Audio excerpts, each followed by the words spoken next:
कल हमने क्या पढ़ा था, introduction the consumer protection act, जो कि कब रिवाइज हुई थी 2019 के अंदर। प्रीवियस कंज्यूमर प्रोटेक्शन एक्ट कब थी? 1986 के अंदर, ठीक है। सो हमने फीचर्स पढ़े थे। Tell me some features of consumer protection act.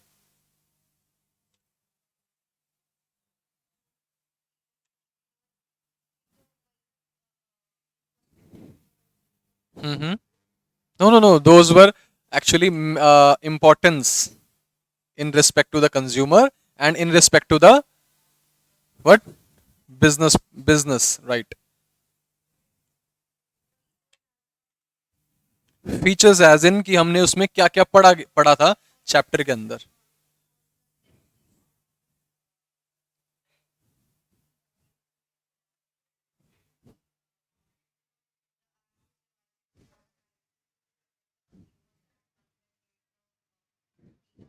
Okay,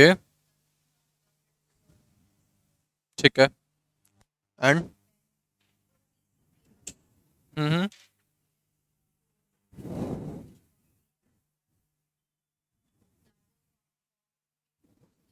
okay, so CCPA, what's the full form? क्या थी फुल फॉर्म? क्या थी सीसीपीए की हमने जो पढ़ी थी? सेंट्रल, यस, एक्ट अथॉरिटी, ठीक। सो थर्ड ऐसा क्या था? पेनल्टीज प्रोवाइड, जो हम पेनल्टीज इंपोज कर रहे थे, राइट? मिसलिनियस एक्टिविटीज जो भी लोग कर रहे थे, सीसीपीए उनको पेनल्टीज दे रहा था। And consumer disputes redressal commission था, व्हाट इज दैट? सीडीआरसी, जो कि एक डिस्ट्रिक्ट लेवल पे भी थे, स्टेट लेवल पे भी थे और नेशनल लेवल पे भी थे। आफ्टर दैट हम किस में अपील कर सकते थे? सुप्रीम कोर्ट में, राइट? ओके। जुरिस्डिक्शन हमने पढ़ी कि सीआरडीसी जो ये जुरिडिक्शन यही थी कि नेशनल लेवल, डिस्ट्रिक्ट लेवल, किस किस लेवल पे हमें ये देखने को मिलती है। So what is full form of सीआरडीसी?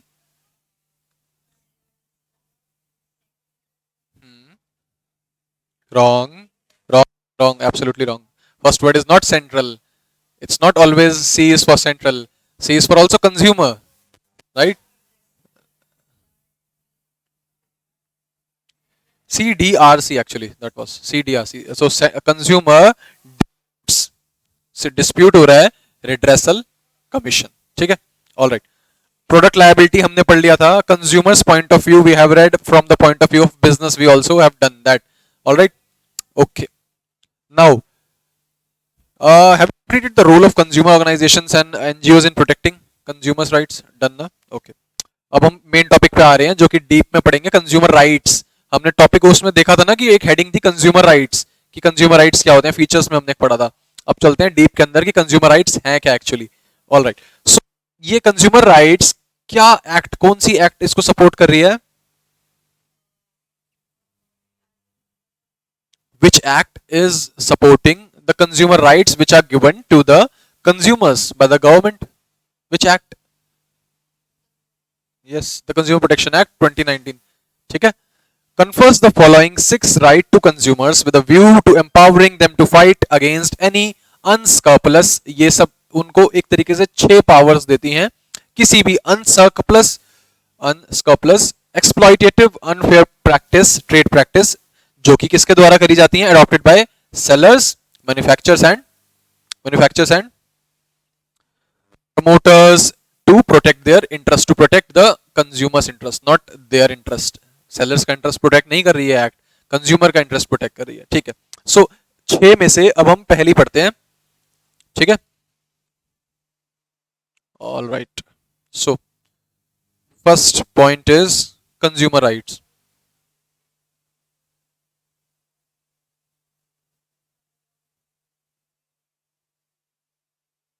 Consumer rights, ठीक।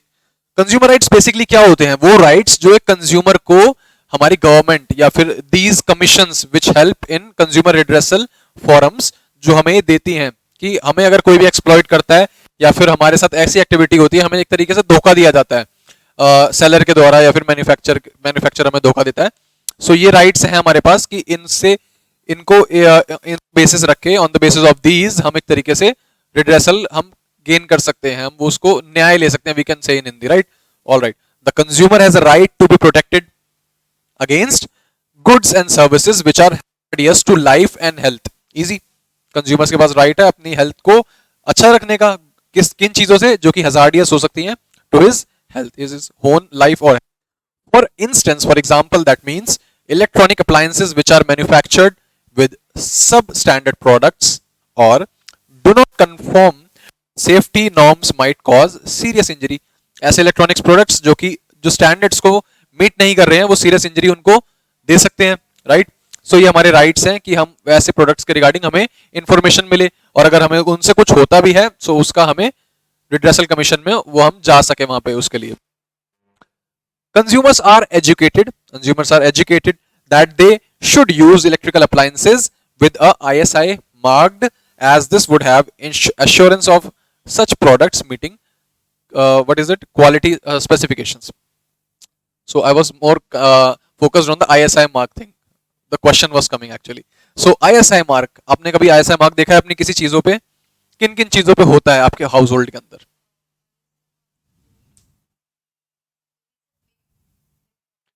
All right, and that is I have already told you, electronics पे तो होता ही है. So any other than that? Pressure cooker, kitchen appliances. Yes, we can find the ISI mark on the which we can say gas pipe, right? Gas pipes and televisions, the electronic appliances we have already discussed, and the kitchen appliances actually, the cooker and the gas stoves वगैरह वगैरह ऐसी चीजें, ठीक है. So second हम आ जाते हैं, our topic is right to informed. Right to be informed.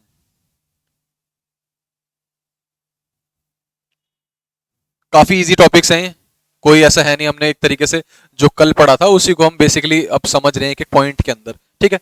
So the consumer has right to have complete information, उसके पास पूरा राइट है कि उसको पूरी इंफॉर्मेशन मिलनी चाहिए जो भी वो चीज खरीद रहा है, राइट, ठीक है, अबाउट द प्रोडक्ट ही और शी इंटेंड्स टू बाय, जो उस प्रोडक्ट को खरीदने की कोशिश कर रहा है. अब इंफॉर्मेशन, व्हाट इज इंफॉर्मेशन, क्या इंफॉर्मेशन दे रहे हैं हम उसको. if I am a businessman, what information am I liable to give you as you are my consumer. Okay, ingredients, ठीक है, and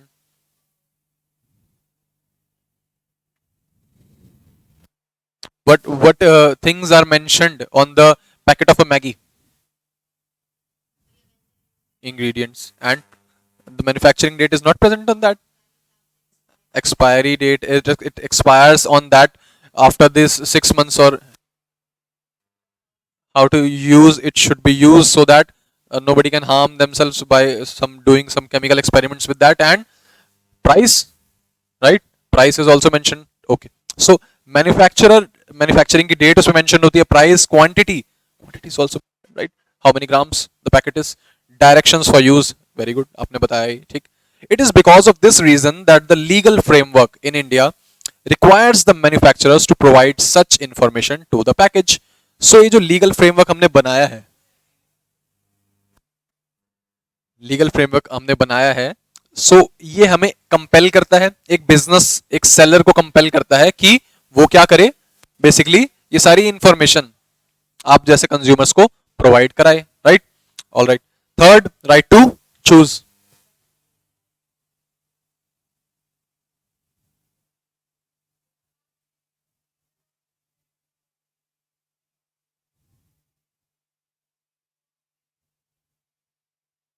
right to choose, all right, right to choose, what is right to choose, थोड़ा सा मेरे को बता पाओगे तो.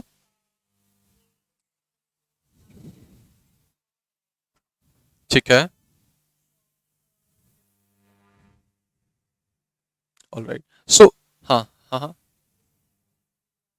Yes, so basically ऐसा monopoly, that is called monopoly, कि एक ही प्रोडक्ट नहीं होना चाहिए, कि मार्केट में कंज्यूमर के पास एक चॉइस होनी चाहिए, that they can buy a array of products, they can choose from that, right. So इसमें आते हैं the consumer has the freedom to choose from a variety of products at what competitive price.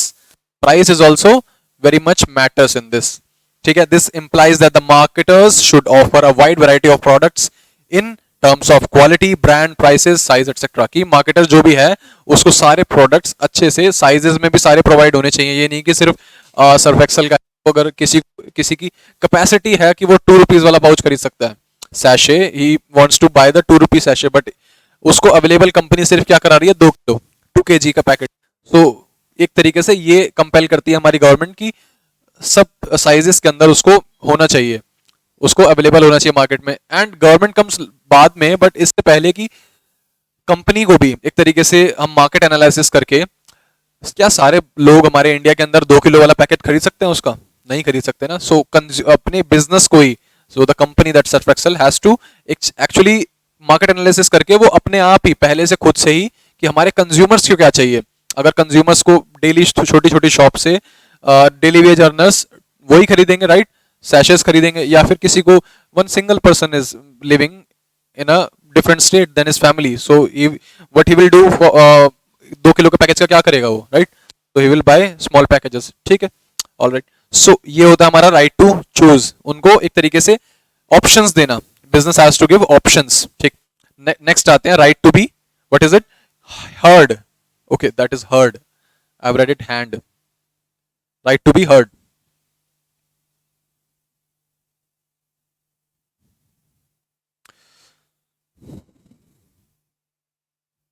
right to be heard, right to be heard, what is right to be heard? Okay, all right, all violated, yes, yes, yes, yes, yes, yes, yes, yes, that is the point, that is this point कि उनके अगर rights violate हो जाते हैं अनस्क्रपलस activities से, ऐसी activities जिनसे कि उनको एक तरीके से हार्म पहुंच सकता है उनकी लाइफ को या फिर उनकी हेल्थ को, सो इन चीजों से उनको हार्म पहुंचता है, सो वो किसको अपनी जो प्रॉब्लम है वो बताएंगे, दैट इज गवर्नमेंट हमारी ये कहती है कि हाँ दिस हम राइट देते हैं कंज्यूमर्स को कि हम उनकी बातें कम से कम सुनेंगे और उस पर एक्ट करेंगे, ठीक है। So the consumer has a right to file a complaint, easy, to be heard in case of dissatisfaction with a good or a service, सो एक सर्विस से या फिर एक गुड से डिससैटिस्फैक्शन होता है, सो उसके लिए हम एक तरीके से कंज्यूमर फोरम, क्या होता है, कंज्यूमर फोरम, उसमें हम जाते हैं, we can go, right, help centre ऐसे जाते हैं उसके अंदर, CDRC के अंदर, right. So because of this reason that many enlightened business firms have set up their own customer care and grievance cells to redress the problems and grievances of their customers। इसी वजह से क्या किया है बहुत सारे बिजनेसेस ने कि अपने ही एक तरीके से कस्टमर सर्विसेज रिड्रेसल फॉर्म्स बनाए हैं कि आपको अगर कोई हमारे प्रोडक्ट से दिक्कत है, हम देखते हैं ना काफी सारे, for example take example of Amazon, ठीक है, फ्लिपकार्ट, ये बहुत बड़ी बड़ी कंपनियां हैं, इस पे कस्टमर केयर सर्विस होती है, the best customer care service is of Amazon, ठीक है। सो ये किस लिए बना रखी है, क्या उसको इससे फायदा है? यस,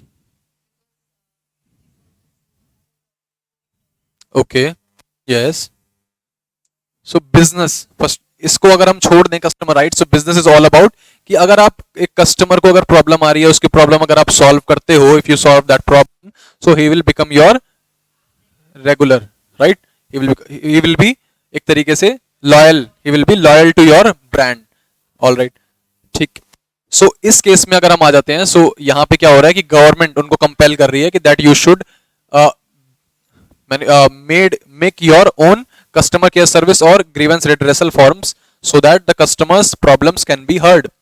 और कंपनी खुद से भी बना रही है कि लोग सीधा कंज्यूमर फोरम में ना चले जाएं, सो इफ कंज्यूमर फोरम में लोग जाते हैं तो एक्चुअली उनको एक तरीके से ज्यादा वो कंपनसेशन पे करना पड़ सकता है, लैक्स में भी कंपनसेशन जाता है कभी कभार कंज्यूमर फोरम में अगर कोई पर्सन चला जाए तो, राइट, ठीक है। फिफ्थ पे आए, राइट टू सीक रिड्रेसल, ठीक, what is seek redressal, meaning of the seek redressal?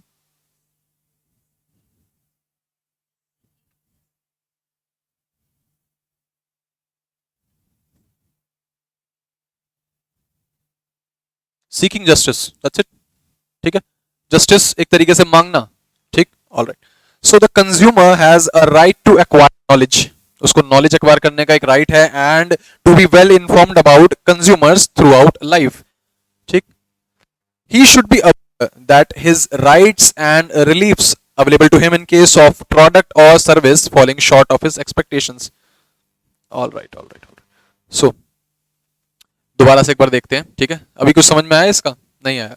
No, I don't think so, कि इसमें थोड़ा सा एक मैंने पॉइंट इस वाले का नहीं बोला है। I have point of another topic, ठीक है? ये इसका नहीं बोला मैंने।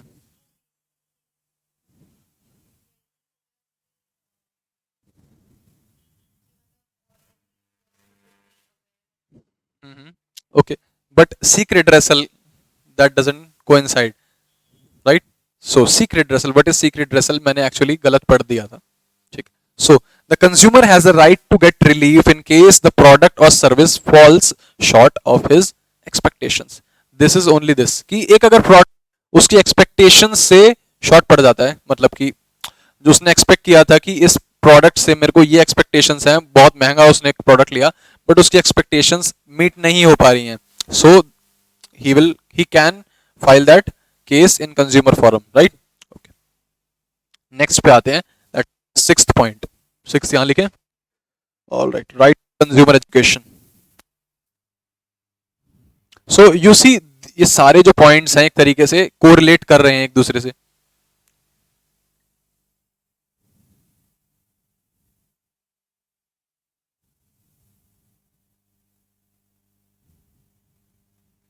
राइट टू कंज्यूमर एजुकेशन, ठीक?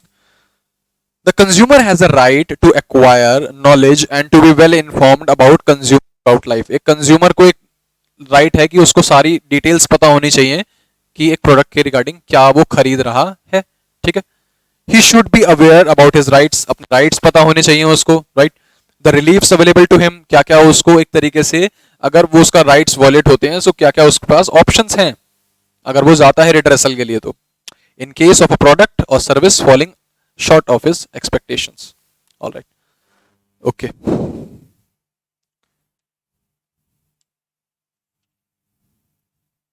नेक्स्ट टॉपिक करते हैं कंज्यूमर रिस्पॉन्सिबिलिटीज। अभी हमने पढ़ा कंज्यूमर राइट्स क्या क्या थे, नेक्स्ट टॉपिक क्या आता है, उसकी रिस्पॉन्सिबिलिटीज क्या क्या है, ठीक?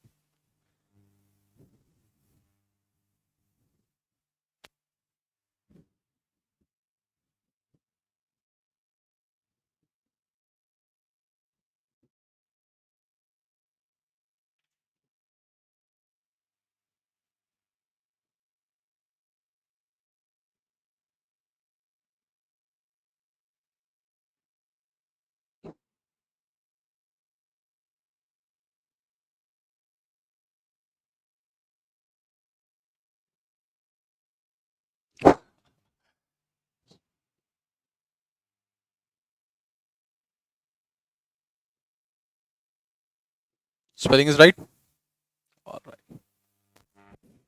पहले ठीक थी? पहले भी ठीक थी, आई वाज जस्ट डाउट आ गया था। Alright, thank you. So consumer responsibilities कितने पॉइंट्स हैं? 6 शॉर्ट पॉइंट्स हैं काफी। रिस्पॉन्सिबिलिटीज और ऑलवेज कम होती हैं, राइट? ठीक है। So while purchasing any goods and services, क्या क्या एक कंज्यूमर के एक तरीके से रिस्पॉन्सिबिलिटी रहती है, क्या क्या उसको चेक करना चाहिए? सो फर्स्ट आप मेरे को बताओ the most important responsibility of a consumer, if his right is violated, उसके पास ये होना चाहिए, वो रिस्पॉन्सिबिलिटी उसने पूरी करी होनी चाहिए। What is his responsibility? Okay,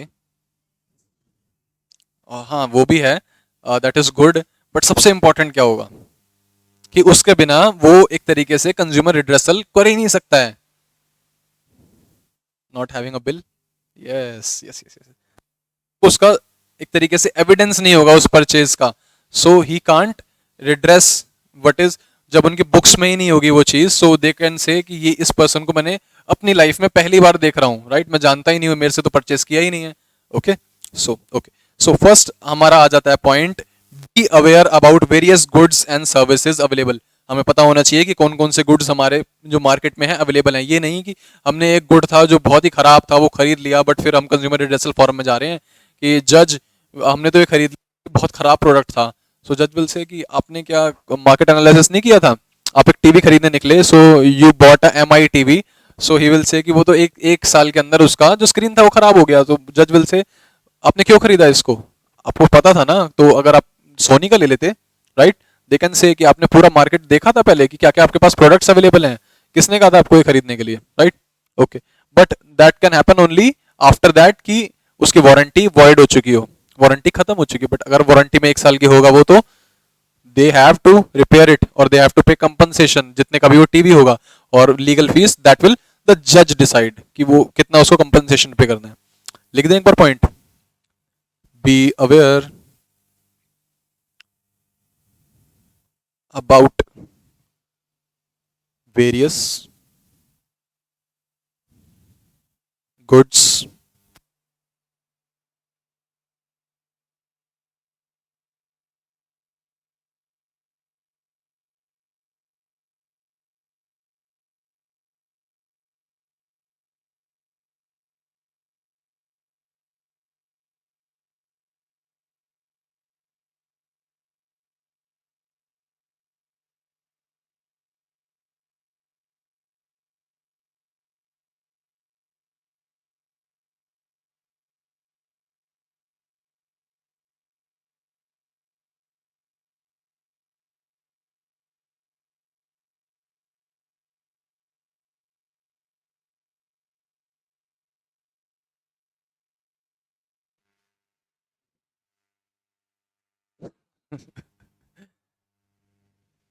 by only standardized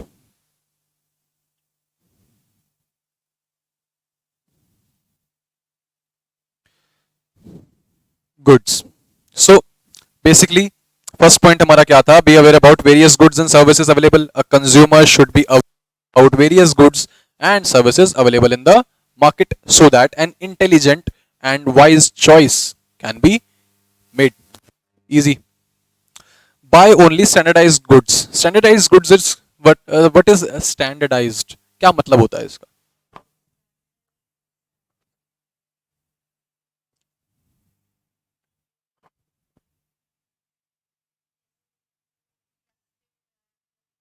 What is no but standardized.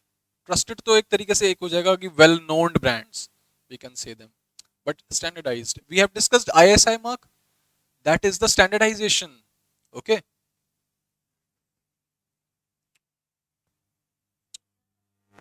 which are approved by the government, right? एक ऐसे भी प्रोडक्ट्स आते हैं कई कई जो कि जिसमें कोई मार्क नहीं लगा होता है, जिनकी कोई गारंटी नहीं होती है। सो उसको अगर लेके अगर आप कंज्यूमर फोरम में जाओगे कि सर ये तो मेरा कुकर फट गया जिसमें तो आईएस है, तो ही विल से कि why haven't you purchase that product जिस पे स्टैंडर्डाइज मार्किंग हो, हम वो मार्किंग किस लिए कर रहे हैं, राइट? इस वजह से। So a consumer should only buy standardise goods as they provide assurance कि वो एक तरीके से क्वालिटी उसके ओके टेस्टेड उस पर लिखा होता है कि उसको quality is tested, right? Thus he should also look for ISI mark on electronic goods. So FPO mark on fast foods. Fast food के अंदर वी बाय कुरकुरे पैकेट्स, हम एक तरीके से सब प्रिंजल्स का बैक्स पैक खरीदते हैं, FPA उस पर लिखा होता है, काफी बड़ा बड़ा लिखा होता है, सबसे बड़ी वही चीज लिखी होती है, but nobody looks at it. ठीक है, okay. AGMAR Agmark on, ये तो हो सकता है हमने अपनी डे टू डे लाइफ में ना देखा हो, बट एग्रीकल्चर अगर खाद का अगर घर में कभी गार्डनिंग वगैरह हो, सो खाद का जो पैकेट आता है, कट्टा जो आता है, उस पर लिखा होगा एग मार्क, अगर वो उस स्टैंडर्ड का होगा तो। ठीक है, and what is it, jewellery पे कौन सा होता है? The H triangle hallmark, yes right, yes yes yes, hallmark, hallmark use होता है ज्वेलरीज पे। ऑलवेज बाय ज्वेलरी जो कि हॉलमार्क एक तरीके से वो चेक होके आती है एक ऑफिस के अंदर, उस पे तभी हॉलमार्क लगता है, जिस पे हॉलमार्क नहीं होगा उसमें आप कुछ भी उसमें मिलावट हो सकती है उस चीज के अंदर। ठीक, red labels, read labels carefully, third point is labels को अच्छे से पढ़ा जाए, रीड लेबल्स केयरफुली। ठीक, alright, so he should or read labels carefully so as to have information about price, कि जो वो खरीद रहा है, जो सेलर उससे डिमांड कर रहा है कि ये मुझे price, so if I am purchasing a packet of biscuit, अगर मुझसे सेलर डिमांड कर रहा है कि ये 12 रुपीज का है और उस पर एमआरपी कितना लिखा है, 10 रुपीज। सो उसमें मेरे को ध्यान देना पड़ेगा ना कि उसमें कितना एमआरपी मेंशन्ड है। So read labels carefully, net weight check करना चाहिए, मैन्युफैक्चरिंग ऑफ कोर्स मैन्युफैक्चरिंग और एक्सपायरी डेट तो चेक करनी ही चाहिए। अगर एमआरपी करो भी ना या ना करो उससे कोई फर्क नहीं पड़ता है, 2 रुपए में कुछ नहीं हो जाएगा, but expiry will cost you lot more than that, ठीक है। फोर्थ पे आ जाते हैं, B honest in your dealings, अपनी डीलिंग्स के अंदर ऑनेस्ट होना चाहिए। इससे क्या समझ में आता है कि अपनी डीलिंग्स के अंदर ऑनेस्ट होना, be honest in our dealings. Yes.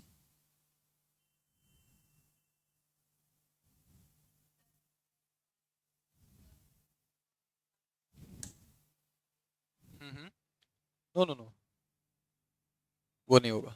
So be honest in our dealings is, a consumer should be honest in his or her dealings, ठीक है। He should choose only from legal goods and services and discourage unscrupulous practices such as black marketing and hoarding. You are correct, ठीक है। Okay, next पे आते हैं, ensure a fair deal, एक fair deal ensure करना, ठीक है। सो हमारा फिफ्थ आ जाएगा ये, फेयर डील। फेयर डील क्या हो जाती है कि जो सेलर है और जो कंज्यूमर है दोनों के लिए फेयर होनी चाहिए, ठीक। A consumer must assert himself herself to ensure that he she gets a fair deal.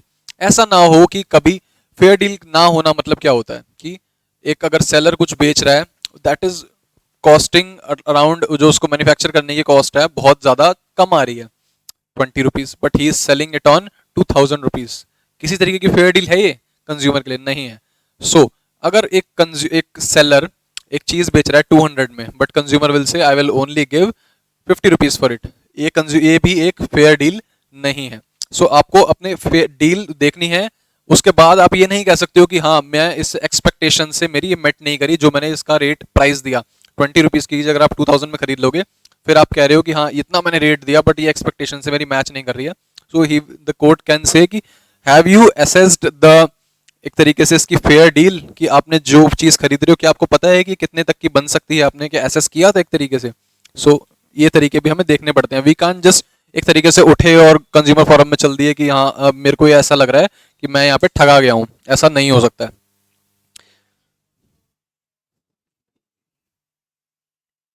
हाँ।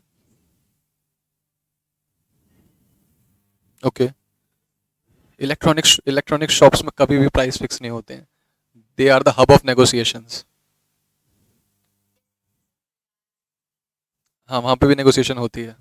Yes, ask the manager, negotiation is always happening there also, ठीक है। वो करेंगे, करते हैं वो माँ जहाँ पे भी वो उन्होंने लिखा होता है ना प्राइस, उससे नेगोशिएबल होता है वो, but if the consumer ask तभी होगा वो, राइट। ज्यादातर लोग नहीं आस्क करते हैं, big showrooms they have to,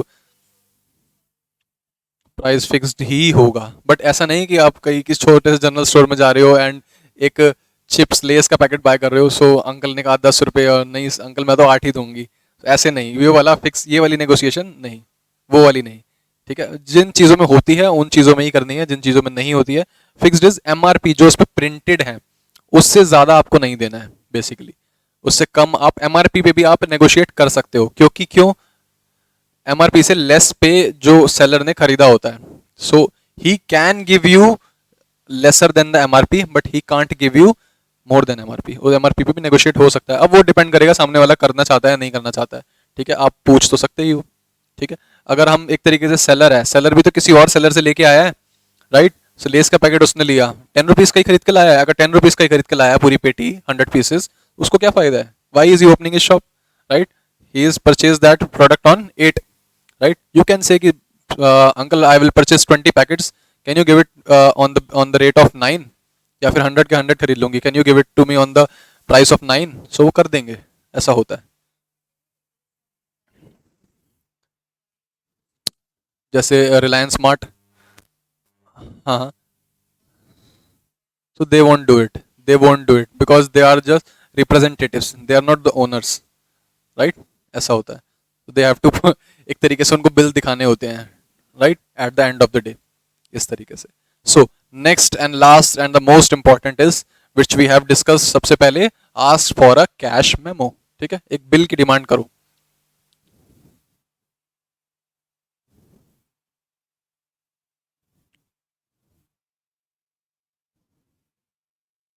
ask for a cash memo. ठीक है. So a consumer must ask for a cash memo on purchase of goods and services. Easy, right? This would serve as a proof of purchase made. So ये cash memo हमें कहाँ काम आता है कि अगर हम कंज्यूमर फोरम में गए, हम कहीं से चीट हो गए हैं, अनसर्कुलस एक्टिविटी हमारे साथ हुई है, अनफेयर ट्रेड प्रैक्टिसेस हुई है, वहां पे हमें ये दिखाना आएगा कि yes we have made purchase from this and this brand. ठीक है, इस वजह से. सो आज हम अपनी